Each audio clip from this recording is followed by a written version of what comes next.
All right, welcome back to another edition of Scaling Secrets podcast.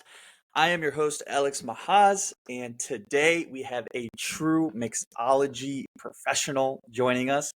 Somebody who has revolutionized the beverage industry with his innovative approach and unwavering commitment to quality. Please give a warm welcome to Julien, Calella, the VP of Beverage for Wish You Were Here Group. With an impressive portfolio of successful restaurants and clubs under his belt, Julien has mastered the approach to the art of creating beverage programs. And not only he has improved the taste buds of thousands of people, but he's also prioritized sustainability and the use of high quality ingredients. So let's get ready to dive into his experience in the beverage industry. Without further ado, welcome, Julien. How are you doing, Julien? Thank you, my friend. I appreciate the kind intro. I'm doing really well. I appreciate you having me on the show today. Looking forward Yeah, to sharing a little bit. definitely. Yeah, this is definitely a unique, industry. So I'm really excited to, learn how you scaled your company and your journey as an entrepreneur, business owner. But I want to kick it off to, just a little bit about you, your early days. Obviously, you grew up in Marion County, California. You spent a lot of time in the kitchen around just different beverages, things like that. So what really impelled you to get into the beverage industry? It all kind of started just as a side job throughout school that I kind of fell in love with. Like you said, I grew up in the kitchen. My dad had a cooking show back in the 1970s, so we were always cooking. I was helping him chop vegetables and all, throw things on the pot from 5 years old. And he's actually had a vegetarian cooking show, and he's big on health and food combining and just like, really showing the true flavors of the ingredients instead of, traditionally adding tons of like butter or cooked oils or salt, etc., that kind of drowns everything out. So funny that I ended up in the alcohol industry with that kind of a background, but I think being that I grew up in that, it really helped develop my palate to be able to taste like what every different ingredient is actually bringing to a beverage and to a dish when it comes to cooking. And so when I started, playing around with actually making my own drinks when I was working up in San Francisco at a place called Raven, it just came naturally. It's all just about balancing flavors and just figuring out like what's missing and or if there's too much going on and what to dial back. And just that after, having a couple different stabs at it and trying just about every different spirit and flavor that you can put together, you starts to become plug and play, and it's just like a constant never ending the amount of options that's just super fun to play with. Definitely. Yeah, it's like a never ending experiment. You're always testing new things and you're always figuring out, okay, well this works. This doesn't taste good. Nobody's ever going to Yep. taste this. And this is awesome, and then you want to show others, and you get more excited the better it tastes and the quality that goes into it. So Oh I yeah. love that. Yeah, so I want to dive into your beverage program. So you've obviously garnished immense praise for your programs. The unique freshness of fruits and vegetables. Can you share with us just like your philosophy behind incorporating some of these natural elements and how that really sets you apart from creations from the rest? Yeah, for sure. So my whole thought process behind making a drink menu is you want to have something for everybody, make it familiar, and then just have that one element for each cocktail that makes it stand out and just be a little bit different. So for us, the company that I work with, Wish You Were Here Group, we have venues that represent different places in the world. So that gives me like a really easy starting point for every location we do. Like we just opened a Mexican restaurant, so Mexican flavors. We have an Italian concept, we work with Italian flavors. We have a Japanese Hawaiian sort of sushi concept. So we do, Japanese flavors mixed with a little bit more tropical. So that always gives me like the template. And then depending on the venue, we tend to like drive a little bit more towards a specific spirit theme. So often in LA, we're doing lots of tequila and mezcal. So that'll kind of be the overarching background for the backbone of the menu. However, I always want there to be something for everyone, like I was saying. So there's always going to be a vodka cocktail, a gin cocktail, tequila, mezcal, rum, bourbon. There's something for each category. And then there's just like a list of different flavors and elements that I find are just kind of important to have in any cocktail bar, because, there's so many drinks out there that people are used to ordering or just used to drinking already, that they're going to be disappointed if you don't have it. And as much as, you want them to try what you have, it's like the guests are coming in with an expectation, and you want to be able to make everybody happy, right? So if someone comes in and they're like, I don't want to try anything on the menu, I just want a vodka grapefruit juice because I love Greyhounds. You just want to make sure you got really fresh grapefruit juice, and they're going to remember, hey, they have that thing that I like. So there's that being said, there's all the different types of fresh citrus. Typically always need pineapple. There's different sweeteners that you need. Then there's different ingredients to make different classic cocktails like an old fashioned or a Negroni. So with that kind of being the necessity that builds sort of from my head, okay, I need all those ingredients there. Let me start the cocktail menu knowing that I'm going to use those in some element everywhere. So I just have them readily available. And then once all that's sort of present, then I'm like, okay, we're in tropical Hawaii. What do I want to do? Let's do fresh mangoes. Let's do, guava. Let's like do all these flavors that are just going to represent that concept. So then start to build the menu with all of that in mind. And now I have like what seems like an endless amount of options that's hard to narrow down, kind of narrowed down already. And then the fun part comes when we get the team together and we just start playing around and maybe get a little too tipsy a couple nights, think that we have the whole thing figured out, and then realize we should probably rethink it all the next day after we try it again. But Yep. it's starting with this broad arrangement to getting it a little narrow, and then starting to really just play and figure out what's great and what people like. No, I can relate. My dad, growing up, his only drink is rum and cokes. No matter where we're at, it's rum and coke. And my mom was like, she's still crazy about it. They've been married almost 30 years, and that's his signature drink. Whether we're on a cruise, on the beach, or at a nice restaurant, that's all he orders, and he definitely can taste the difference in the rum. So I really like how you kind of, you went into that and really, because at the end of the day, some people are picky and they like what they're known and they're used to. And I think that making sure, even if it's standard drink, you can enhance that the best you can, because people can tell the difference, especially if they're drinking it occasionally.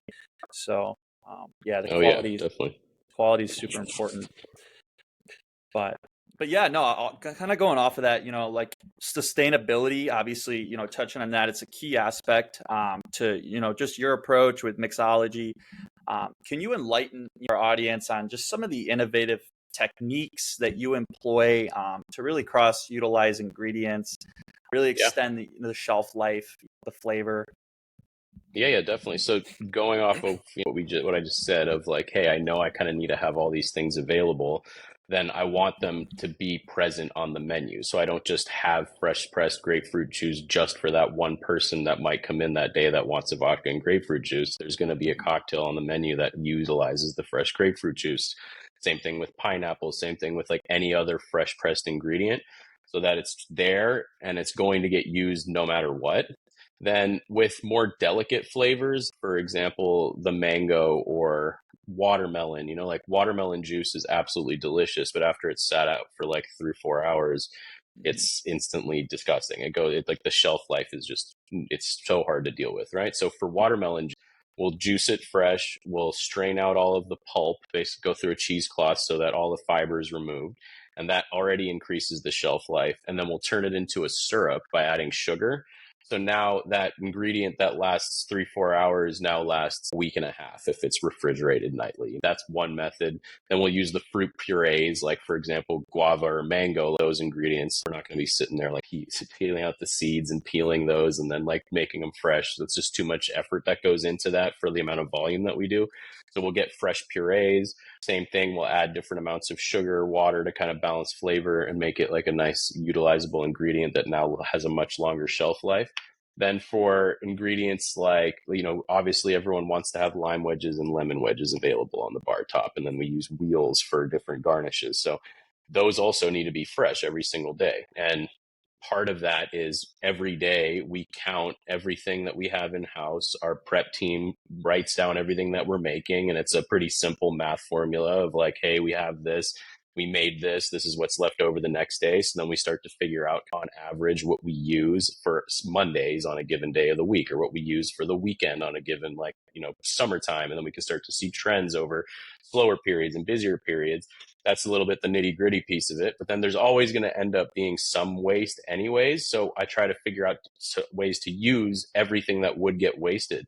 Lime wedges turn brown after the end of the day on the side, and no one wants to see a brown lime wedge on their vodka soda, right? Like, that's just unappealing and disgusting. So we take all those pieces of citrus that, they're still good, they just don't look good anymore after a day. We take all of that, we put it into high proof alcohol, we let it steep overnight, then that sucks all the flavor of the citrus out.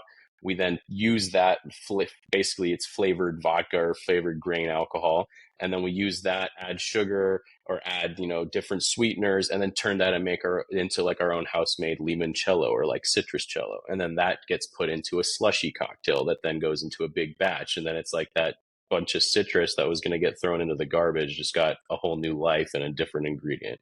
Then for like our we have the location in Venice called Bell's, and we have a whole cocktail menu there that's just fresh pressed juices and pick your poison spirit, and that, like, a kind of batch we put together. And those are basically skinny cocktails. We're in West LA. It's a nice little selling point to just be like, hey, there's no added sugars or anything in this except the fresh pressed juices. But same thing, that goes bad after a day. So at the end of the day, it goes back to the prep team. We strain that out. We turn that into a syrup that then gets added into a cocktail on the nighttime menu. So then we have these fresh brunch drinks that are kind of healthy that get turned into another ingredient that gets used in the nighttime menu. So I try to make everything just cycle into itself. No, that's amazing, because I think no matter what industry you're in, you should have that approach. You should try to be recycling your product, your service the best you can, especially, when you're just starting out, and there's a lot of overhead costs and a lot of expenses that are creeping up, and the market might not be as good at that time. And I think, I really like how you dove into just how you're utilizing all your different ingredients, and you're making it, as efficient as possible, not only for the consumer, but also internally for your company, and making sure that, nothing is being wasted. Everything's being utilized properly. The quality insurance is so important, regardless of the industry. So I love it. So I want to switch gears. Obviously, building a strong team, it's crucial for any business owner, any VP, any, just regular day-to-day job. How has that really, shaped your vision, and how is, building teams so important? Just balancing the workload, and do you have different strategies, leadership styles that you use or you recommend?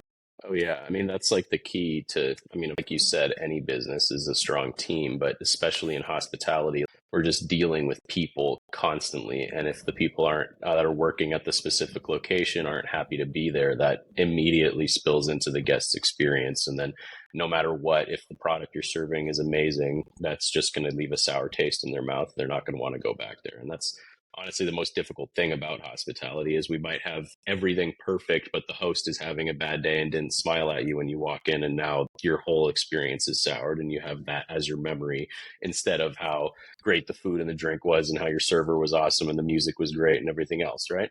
So my thought on building a team is there needs to be a level of autonomy where they feel like they own that location, where I can't physically work in 4 different states at the same time and be at every single shift of every restaurant, and there's 12 different locations right now. So in order to make that same experience coming from as if like I was there and doing what I think should be done as far as that service goes, I think it's important to have 2 pieces of one. Yes, there's a structure that has to be built that's like, hey, this is us. This is how we do things. This is our identity as a business. And this is the experience that we want guests to receive. And of course, we have to manage if people are doing that and following through with that, because this is an identity that we've created and other people have different opinions. But at the end of the day, they work for us and we need to be on the same page.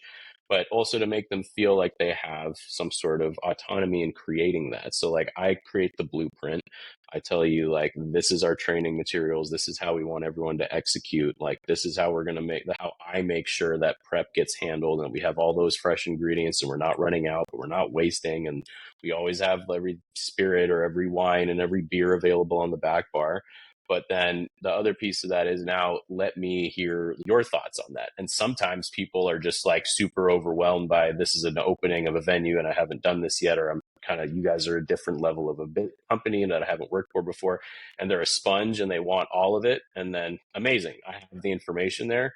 Some people, they've been working at other places. They have information. I have ideas that I haven't even thought of. They might have opinions on how to do things that are just differ from mine, that might not be wrong. They're just different.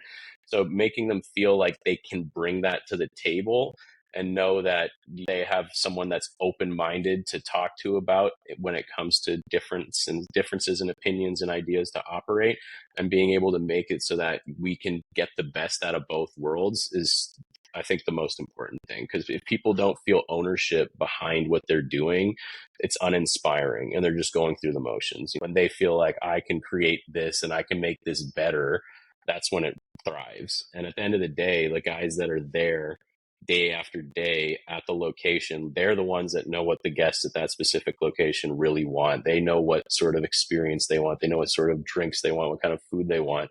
So if we're just like, no, I know this is how it is because I'm the boss, like, you're just shutting down the potential for so much creativity and so many better, operating methods that you might not even be thinking of, or you might realize are just something you hadn't thought of yet.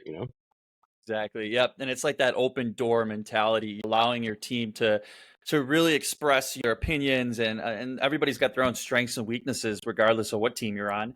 Hmm. So I love that approach because I think it's even important too when you're working alongside somebody. You might see a blind spot in somebody that they don't even see in their self or in their work they're Hmm. doing. And maybe they're developing a drink and they're doing it a certain way, and somebody else sees it and it could be better.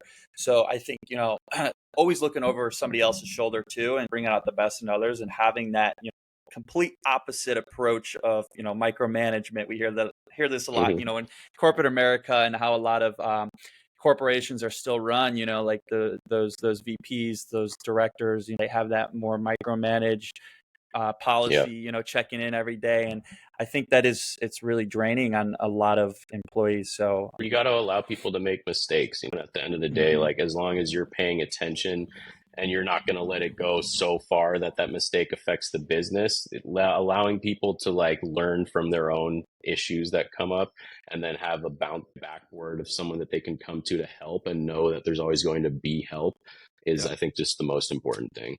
And then the exactly. other piece is just like reporting structures. It's like, yes, I run all the beverage for the company, and yes, the people that are working in the beverage departments need to report to me, and we need to make sure we're aligned on the vision.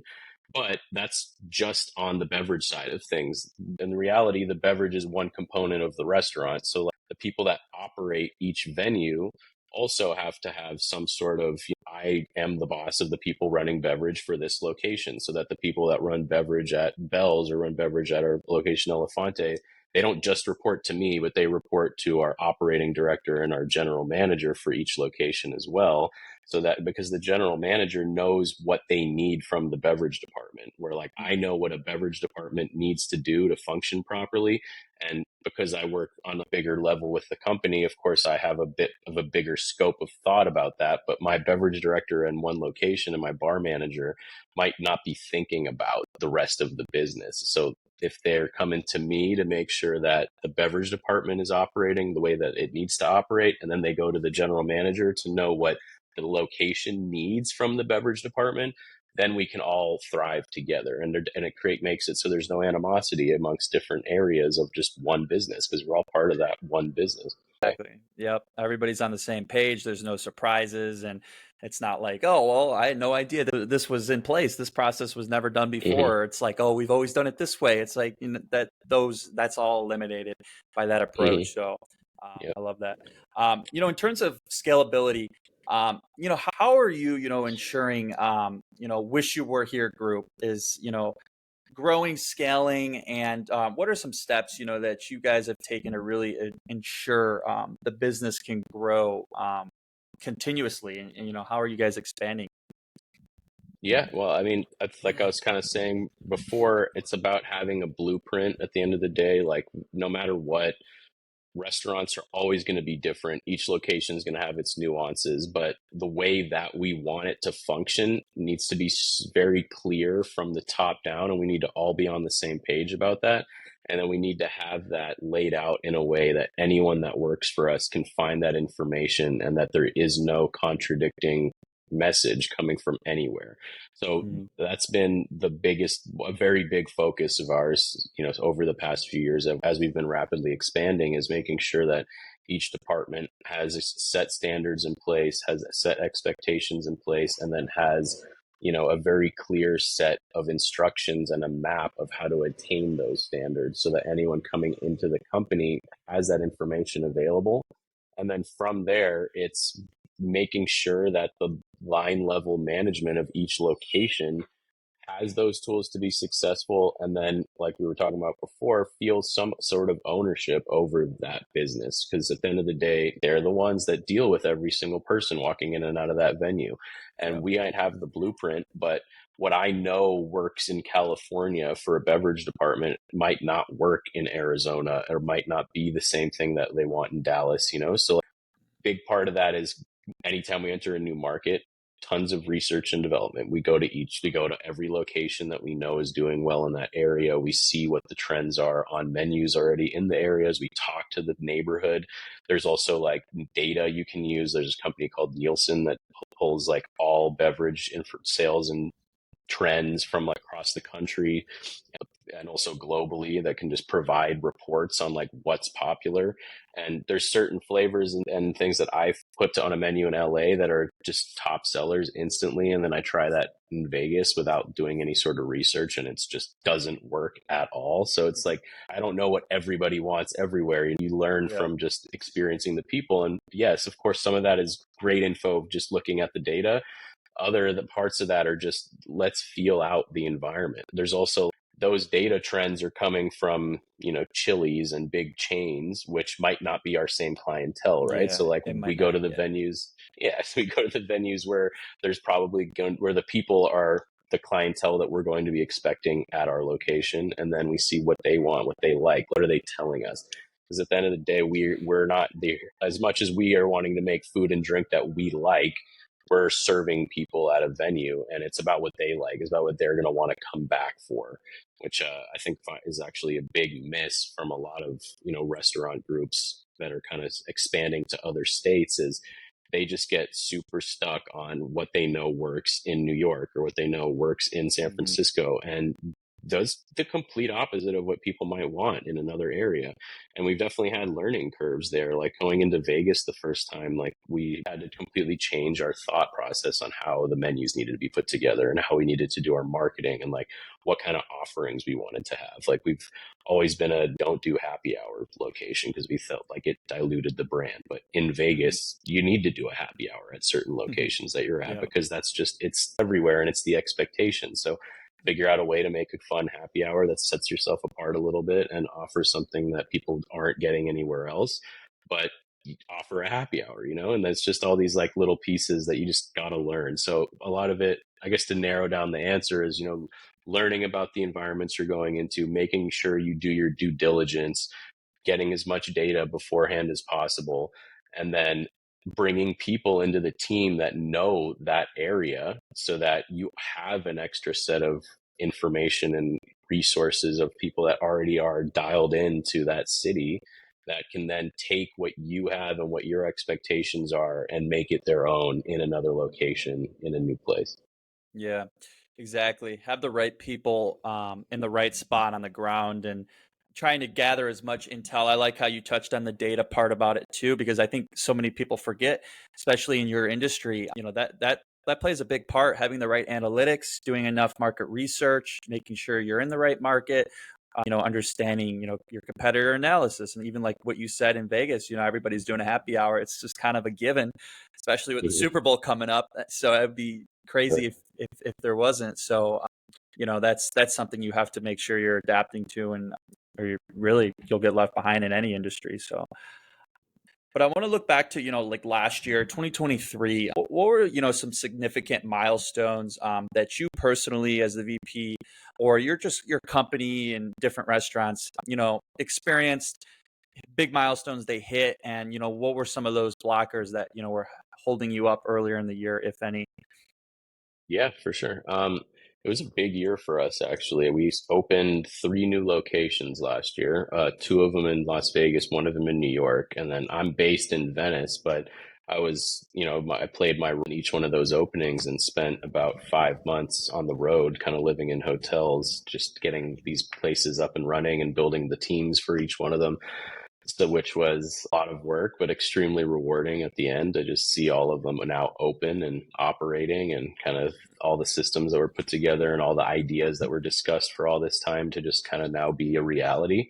Um, I'd say the most rewarding piece of it has kind of just been I've plug in people that work directly under me as sort of the director for a market that are all doing quite well right now, and I'm able to just kind of deal with one person per market, and then through them work with every location instead of before, as we were a little bit smaller, it's like every new venue, there's so many different people working at each one, and it's just at a certain point almost impossible to keep track of that many people's results.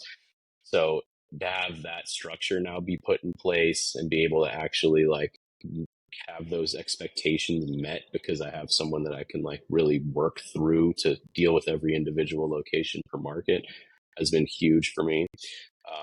Our location, Elefante in Santa Monica, actually increased in sales by about 5% from 2022 to 2023, which was a huge milestone for us because a lot of LA's hospitality went in the opposite direction last year. So it was a really rewarding thing to see at the end of the year, that we're still going strong. And then I'd say like the most thing was we just have been having a little bit of a struggle adapting to Las Vegas. We've been out there for a couple of years now, and it's just there's always new elements involved in operating out there that we're just not used to coming from LA and New York. And we have a great group of guys that work for us out there that we've brought in from the Vegas market that have worked at, Tao Group. And one guy, our main partner there, ran Lavo for the longest time at the Venetian, and they know what they're doing, but there's just so many different pieces of like every casino that you operate in has a gigantic marketing budget that you're up against, and how to use those dollars the right way. And when we're operating little club venues, like how to get the right talent for the right amount of money that fits in the budget to draw the crowd when you're up against, Zouk nightclub at Resorts World that's spending $1 million on DJ Tiesto every single time he plays, and you're just like, how do you navigate in that world? So it's it's been it's been interesting. It's a lot of a learning curve. We've definitely learned a ton, and it's been very rewarding to just know everything that we start from, kind of know where we started to where we are now. But that has definitely been kind of the most difficult part about our growth in the past couple of years, is just like really learning how to navigate that market, because it's just there's nowhere else in the world with that much competition. I guess nowhere else in the U.S. at the very least. Yeah, yeah, definitely. And I think, it's great to look back to in hindsight and, any business, any company and see, reap your rewards. But there's always, more you can improve. And yeah, it definitely, it's good to, kind of find the good with the bad at times. So, but yeah, that's Oh yeah, awesome. Congrats on, the success the last couple of years. So. thank you, I appreciate it. But yeah, no. So I want to kind of, I got one more question, and then we'll go into like, a rapid fire round, and then I'll leave a little bit of time for last remarks. So, um, but with your extensive experience just in the industry, what advice, Julian, would you give to inspiring mixologists, beverage professionals who are looking to really make their mark and create memorable experiences for their customers? Yeah, for sure. I'd say for aspiring mixologists, people in the bar industry that want to grow into, director roles and really operating and expanding, and maybe opening their own venues one day, is I think the biggest thing for me when I stepped out of just being behind a bar and actually into the leadership side of it was there's very little actually drink making getting done anymore. Like we are managing numbers at the cost targets and making sure they're getting hit. We're dealing with people, like making sure that the teams are working the way that they can the best, that like the prep, like we're talking about, is getting done correctly. So know that that is going to be a big part of it. That like, yes, making an amazing cocktail is a piece of it, but at this point, that's the fun part of the job. Like there's so much more that needs to happen on a daily basis. And I think there's a tons of people out there that are very capable and ready to attain that, but just don't think about that that's going to be a part of it, that it's a business that it has to be run at the end of the day. So to just prepare yourselves for growth and learning and being able and stepping out of just being behind the bar, because being a great bartender does not make you a great bar manager, and definitely doesn't make you a great beverage director. They're very, very different things. Yeah, definitely. That's a really great perspective. Know your role and know kind of that, max out ability within that role, and don't try to, do director responsibilities as a bartender or vice versa. So yeah, that's super important. But yeah, I want to jump in. We'll do a little rapid fire around here, and then I'll wrap up. So I got three questions here for you. The first one is, what do you feel are the key attributes of a successful entrepreneur, innovator, somebody that's, a visionary? Okay, I think I guess to start, someone that's willing to and able to change, to be able to pay to, know where they are now, look at what is needed and adapt. The world is constantly changing, and, especially in the age we're in now, like, you have to adapt new forms of technology. You have to stay up to date. Otherwise, you just easily can be outpaced. I think having an open, being ready to adapt is probably the most important. Then being able to work well with people, like being able to understand what the people in your team need from you and how to address different people, because no matter what, the different humans that you work with are not going to respond the same way to the same types of criticism or the same way of giving direction. And knowing how to address each person that you work with in a way that is going to get the results that you're looking for, as opposed to just, shutting somebody down because they were, spoken to the wrong way, or letting somebody feel like they're already doing everything perfectly when they actually do need to be given a reality check sometimes. Mm-hmm. And then I'd say, honestly, I'd say just being like caring, like, no, having like a job or having a vision in mind that, you want the outcome, something that's positive, that Mm-hmm. actually is going to benefit the people that are buying the product from you, or, experiencing whatever the service is that you're offering. Because at the end of the day, that's all that we can really do to make our own lives beneficial and happy, but also like leave some sort of an impact that matters and isn't just like solely about making money. Exactly. Yeah, it's like that, that personal relationship with your customers. It's so important. And, it's cliche, but, a smile and good customer service still in 2024 goes a long way, even, with just so much digital technology and all the innovation and AI that's being, implemented. Just the basics still work. And I like how you Oh yeah. mentioned too, yeah, like find what makes people tick and really find, what they're good at, and know how to approach that. So love that. Hmm.